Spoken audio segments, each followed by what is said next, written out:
नमस्कार, कमोडिटी 360 में आपका स्वागत है। आपके साथ मैं हूं विपिन भट्ट। मंगलवार को ग्लोबल बाजार में ब्रेंट क्रूड की कीमत $102 प्रति बैरल के ऊपर कारोबार करते हुए दिखी। इस बढ़ोतरी के पीछे सबसे बड़ी वजह है अमेरिका और ईरान के बीच जारी तनाव, स्ट्रेट ऑफ हॉर्मुज को लेकर अनिश्चितता।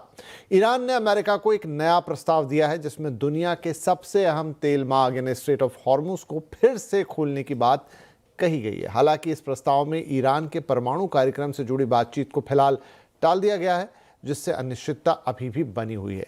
इसी खबर पर और बातचीत करेंगे, साथ ही कीमतों के रुख पर भी बातचीत होगी। और ये सारी बातचीत करने के लिए हमारे साथ कार्यक्रम में जुड़ रहे हैं एनर्जी एक्सपर्ट नरेंद्र तनेजा। साथ ही देश में गर्मी का प्रकोप जारी है तो हीट वेव से जुड़ी अपडेट भी लेंगे, शांतियां हमारे साथ होंगी। इसके अलावा कमाई के मौके कहाँ हैं ये जानेंगे पृथ्वी फिल्मार्ट के मनोज कुमार जैन और मिराई एसेट शेयर खान के राकेश खन्ना से। तो आप सभी का बहुत बहुत स्वागत है। लेकिन शुरुआत हम करेंगे सबसे पहले क्रूड ऑयल की बातचीत से। तो नरेंद्र साहब, बहुत स्वागत है आपका। स्ट्रेट ऑफ हॉर्मुज की बात करें, दोबारा खुलने की संभावना हर बार आती है, लेकिन इस बार ये कितनी वास्तविक है और इसका तेल की कीमतों पर क्या असर पड़ सकता है, क्योंकि $103 फिर से एक बार दिखाई दे गया। नहीं, बिल्कुल आपने सही कहा। देखिए 103 तो हमको ये कंप्यूटर स्क्रीन पर दिख रहा है, लेकिन अगर आप देखिए कई देशों की जो खरीदारी हो रही है वो उससे ज्यादा रेट पे हो रही है। इवन जो रूस का तेल है, जहां एक जगह जाना जाता था वहां डिस्काउंट मिलता है, आज वो भी जो उस पर भी कहीं ना कहीं कई देशों को प्रीमियम देना पड़ रहा है।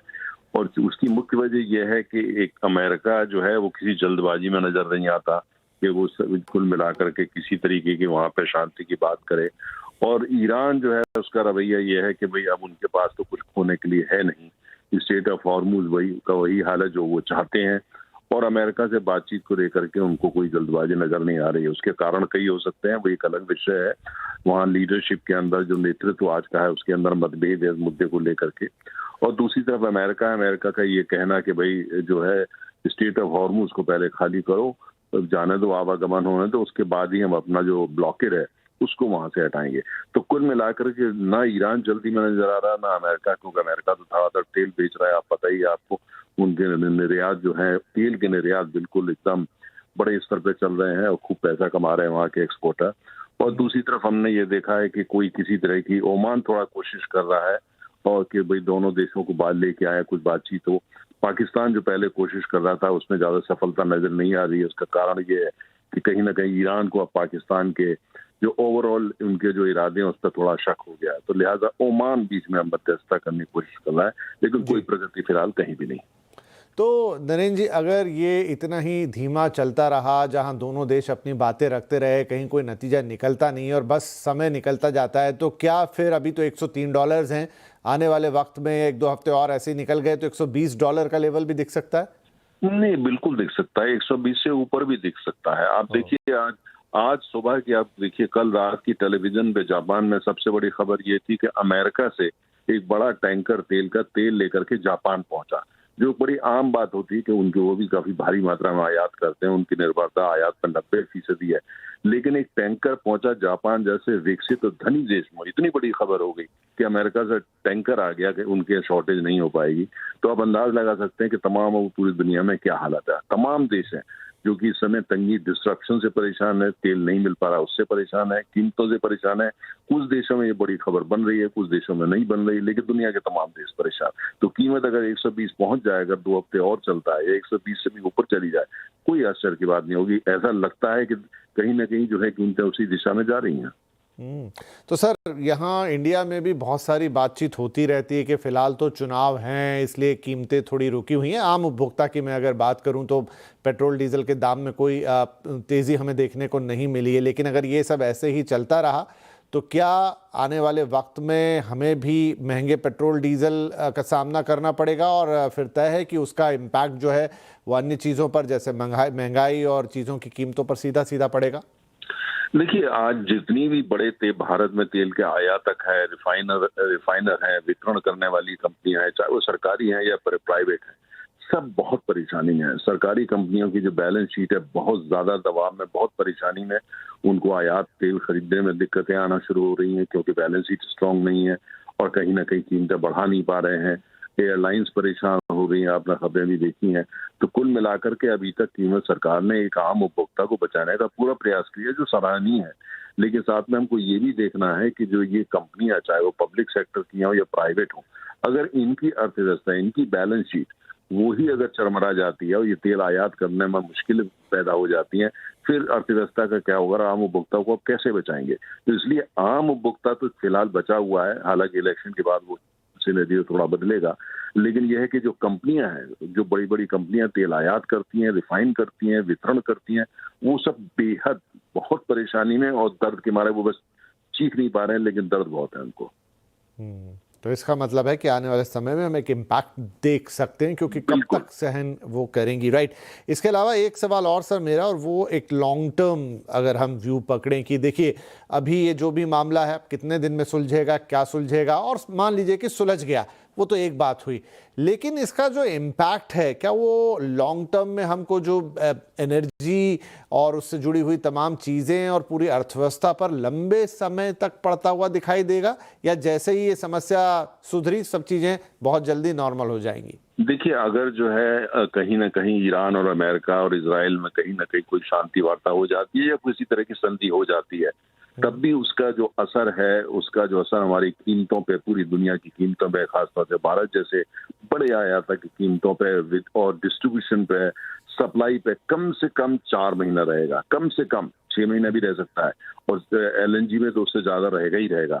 लेकिन ये अब जो चीज है, अगर एकदम शांति हो जाती है तो भी लंबा रहने वाला है, और अगर शांति नहीं होती है तो कीमतें तो बढ़ेंगी बढ़ेंगी, साथ में तमाम जो विकल्प, तो तेल का कुछ है नहीं, तमाम लोग बातें करते हैं, भाई ये कर लीजिए, वो कर लीजिए, इथेनॉल 100% कर लीजिए, कोई कहता है खाली ईवी चला लीजिए, ये सब बहुत ये लॉन्ग टर्म की बातें हैं।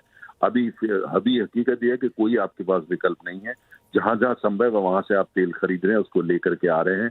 हो सकता है तेल कहीं ना कहीं से मिलता रहे, लेकिन उसकी कीमत जो है वो बड़ा चुनौती रहेगी, क्योंकि अगर 20% जो वर्ल्ड की सप्लाई चेन है, जो 20% से तेल फीसदी तेल उससे जो है वो परेशानी में आ जाता है, तो कीमतें तो इम्पैक्टेड होंगी ही होंगी, लेकिन जो सप्लाई है वो कैसे उससे बच पाएगी? बिल्कुल नहीं बच पाएगी। और हकीकत यह है कि आज पूरी दुनिया में ज्यादातर देश, बड़े बड़े आयातक देश उसमें शामिल है, सबको अब पहले कीमत की चिंता थी, अब सप्लाई की चिंता ज्यादा सता रही है।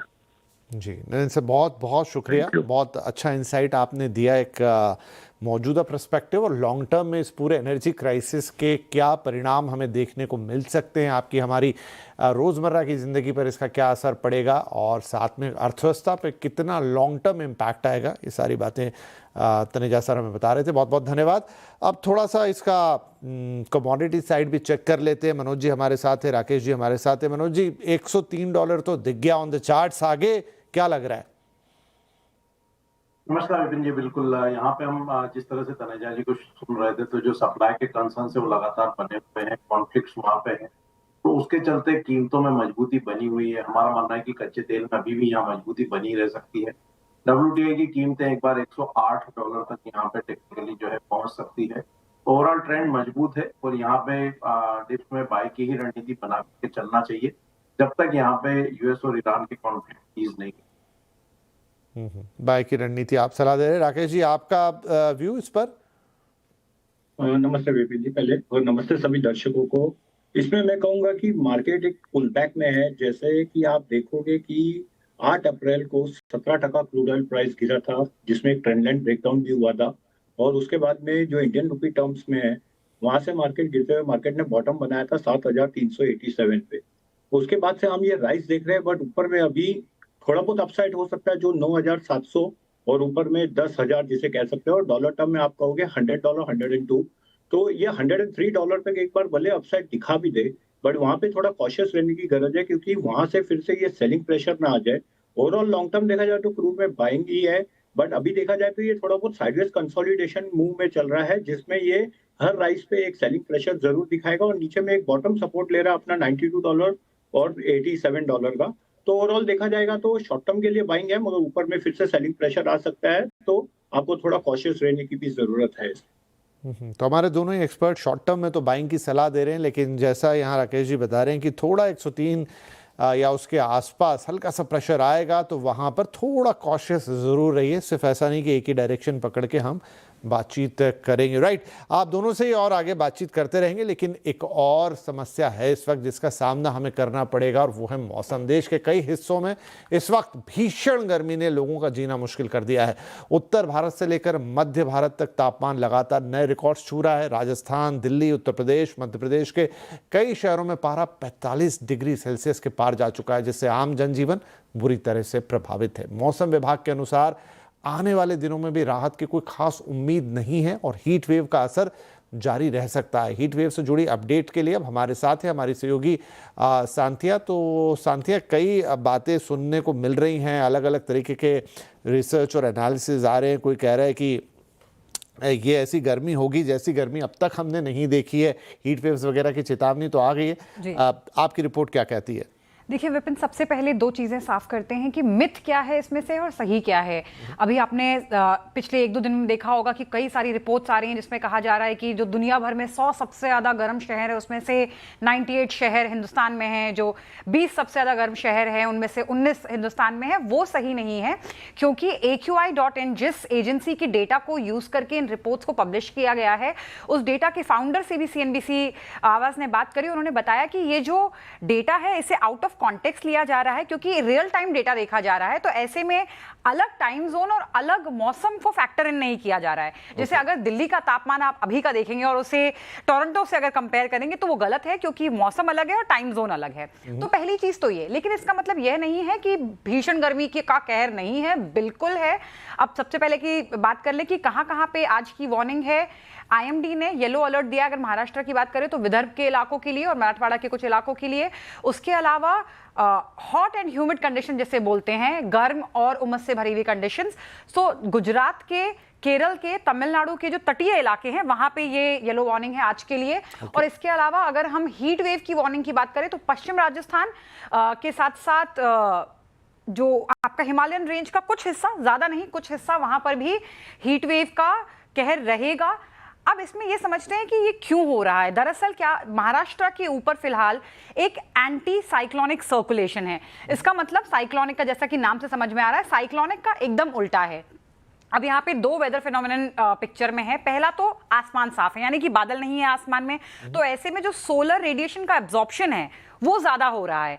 सूरज की किरणों को, सूरज की गर्मी को धरती तक पहुंचने से रोकने के लिए बादल नहीं है।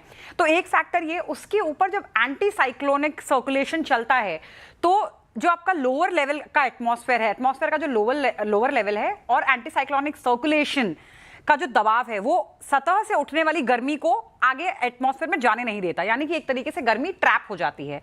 तो ये दोनों फिनोमेनन मिल करके इस भीषण गर्मी को जन्म दे रहे हैं और महाराष्ट्र के ऊपर, इंटीरियर महाराष्ट्र के ऊपर फिलहाल ये एंटी साइक्लोनिक सर्कुलेशन मंडरा रहा है। अब इसमें से एक चीज ये होने वाली है कि अगले 24 घंटे के बाद में, कल के बाद से दिल्ली NCR वाला इलाका जो है वहां पे थोड़ी सी राहत आई, पंजाब राजस्थान में जरा सी राहत आई, क्योंकि एक वेस्टर्न डिस्टर्बेंस भी बनना शुरू हो गया जिसके चलते तेज हवाएं चलेंगी, तो वो गर्मी जो ट्रैप्ड हीट है उससे बाहर निकलने में आसानी होगी।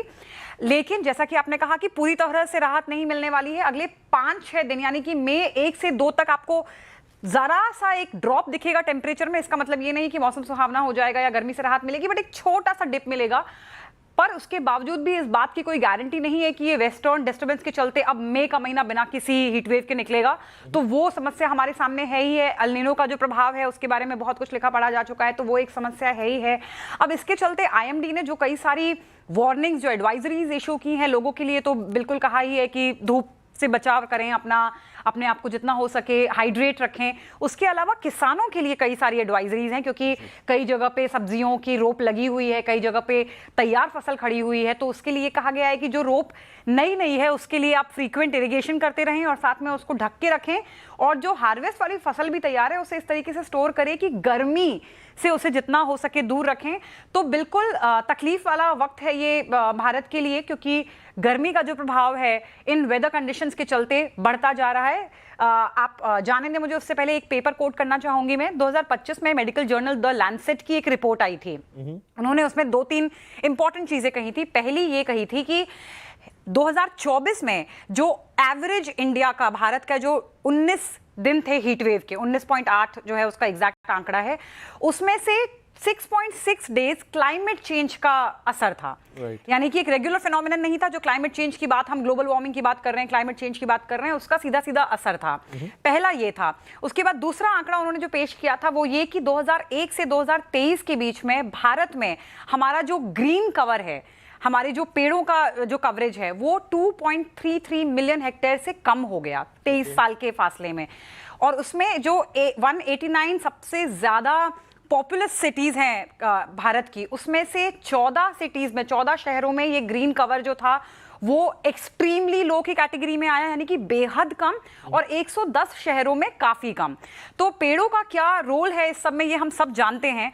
तो ये कई सारे फैक्टर इस गर्मी की वजह है, आपका क्लाइमेट चेंज से लेकर के, आपका डिफॉरेस्टेशन से लेकर के, जो अलग वेदर फिनोमिनन्स है, एंटी साइक्लोनिक सर्कुलेशन से लेकर के क्लियर स्काइज, ये सब के चलते भीषण गर्मी का कहर जारी है। कुछ एक रिलीफ मिल सकता है बट ज्यादा राहत की उम्मीद नहीं है। राइट, थैंक यू सांतिया, बहुत ही डिटेल में आपने बताया हमें कि इस वक्त गर्मी क्यों है, किस लिए है, कितनी और चल सकती है, क्या कारण है कि ग्रेजुअली साल दर साल 2001 यानी वो साल जहां से टेम्परेचर की रिकॉर्डिंग शुरू हुई, आई थिंक 2024 हॉटेस्ट था।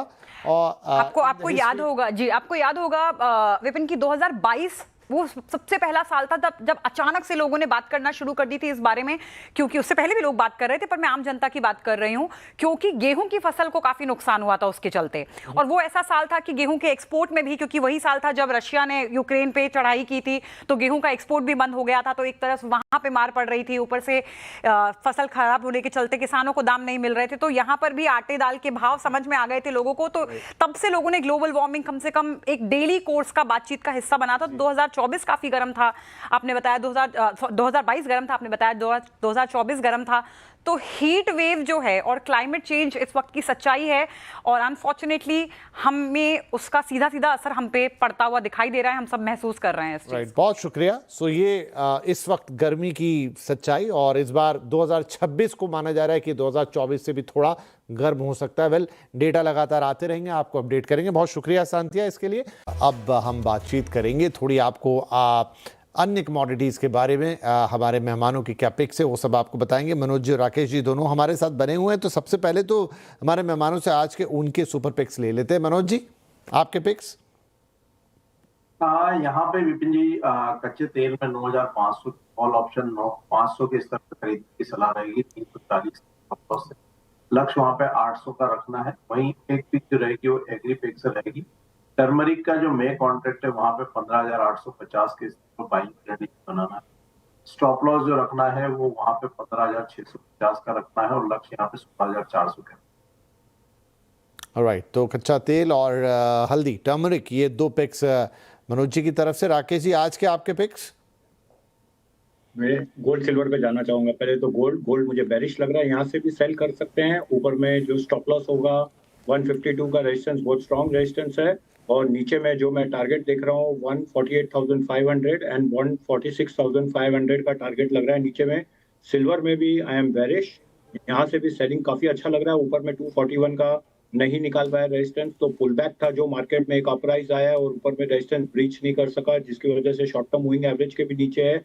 और यहाँ से 2,30,000 और मैसिव फॉल दिख रहा है सिल्वर में भी 2,23,000 तक का। तो ओवरऑल ट्रेंड बेरिश लग रहा है। मैंने प्रीवियस शो में भी कहा था कि ये रैली जो अपसाइड आई है ये पुल बैक है, ओवरऑल करेक्टिव स्ट्रक्चर में है गोल्ड सिल्वर। और इंटरनेशनली भी अगर देखें तो गोल्ड ने अपने सपोर्ट तोड़ दिया है 4,639, तो $4,400 और $4,000 तक का भी मंदी लग रही है।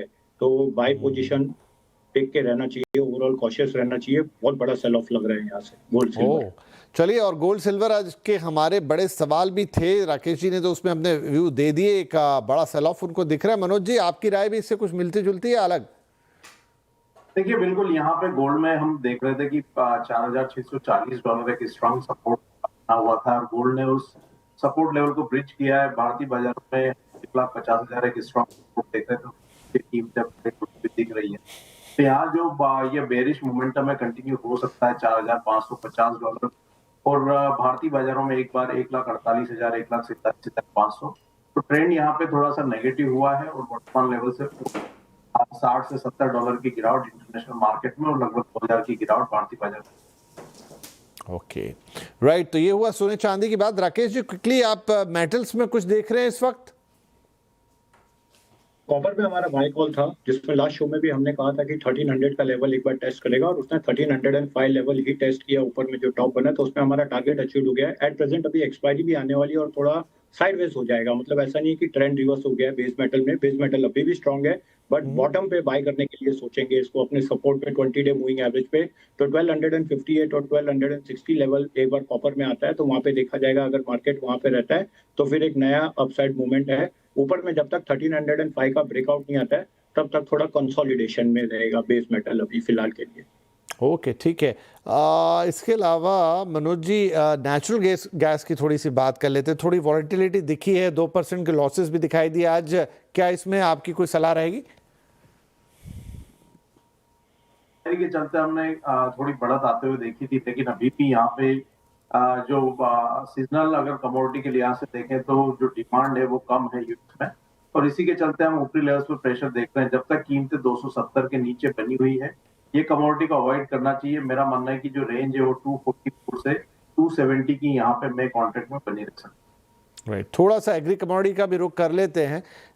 तो राकेश जी, स्पाइसेस खासतौर पे जीरा और टर्मरिक, थोड़ा प्रेशर यहाँ पे था, इसमें कोई स्ट्रेटेजी? जीरा में ऑलरेडी जैसे कहा था कि ये 20,200 तक आएगा, वो भी आ गया है। उसमें भी ऑलमोस्ट अभी फिलहाल ये एग्जॉस्ट हो गया है, बहुत ज्यादा सेलिंग देख ली है, तो थोड़ा एक अपसाइड पुल बैक का वेट करेंगे ऊपर में 21,500 तक का।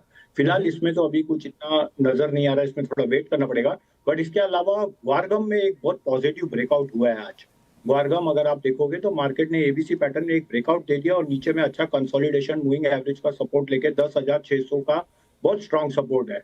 अगर मार्केट यहाँ से ये ऊपर में 10,954 निकलता है तो इसमें एक अच्छी खासी अपसाइड मूव देखा जा सकता है 11,300 तक। तो ओवरऑल ये बुलिश लग रहा है। और बाकी देखा जाए तो कंसोलिडेशन बेस में है। टर्मरिक का जैसे आपने मुझे बोला है, टर्मरिक साइडवेज चल रहा है, ओवरऑल ट्रेंड इसमें अभी भी बुलिश है हल्दी में। मगर एक देखा जाएगा कि अपना नीचे में 15,800 और 15,390 का सपोर्ट होल्ड करता है कि नहीं। अगर यहाँ पे सस्टेन होता है तो then we can look for upside, मगर ऊपर में 16,300 बहुत स्ट्रॉन्ग रेजिस्टेंस है। अगर वो निकलेगा तो ये एक अगला अपसाइड 17,000 तक का टारगेट देखा जाएगा, तो इसमें बाय ऑन डिप्स में जाएंगे आप। ओके ठीक है। मनोज जी, कोरिएंडर, यहाँ पर क्या कोई बाइंग अपॉर्चुनिटी आप देख रहे हो, या फिर अगर ये नहीं तो कोई और pick from the spices? Coriander हम देख रहे हैं ऊपरी लेवल्स पर एक रेजिस्टेंस देखने को मिल रहा है। कंसोलिडेशन में कमोडिटी आ चुकी है और हमारा मानना है कि 12,700 से 13,350 का एक रेंज यहाँ बना रह सकता है। कोरिएंडर के बजाय अगर अभी यहाँ पे वर्तमान स्तरों पर पोजीशन बनानी हो तो ग्वार सीड ज्यादा बेहतर लगता है। ग्वार सीड में 5,550 का इसने सपोर्ट लेवल किया था, उसके बाद हम ऊपरी लेवल्स पर यहाँ पे 5,600 के ऊपर देख रहे हैं। तो 5,600 के स्तर पर ग्वार सीड में बाइंग की जा सकती है मे कॉन्ट्रैक्ट में 5,540 के स्टॉप लॉस से, और टारगेट वहां पे 5,700। जी, आई थिंक अब घड़ी कह रही कि आज का समय हो रहा है समाप्त। तो मनोज जी, राकेश जी, बहुत बहुत धन्यवाद, आप दोनों का ही आपने वक्त निकाला और हमारे दर्शकों को एक इनसाइट दिया, खास तौर पे कच्चा तेल जिसमें इतनी ज़्यादा वॉलेटिलिटी है, क्योंकि वो वॉर और वो कॉन्फ्लिक्ट और वो सारी चीज़ें, पूरा जो जियोपॉलिटिकल फैक्टर है उसको स्टेबल नहीं रहने दे रहा है।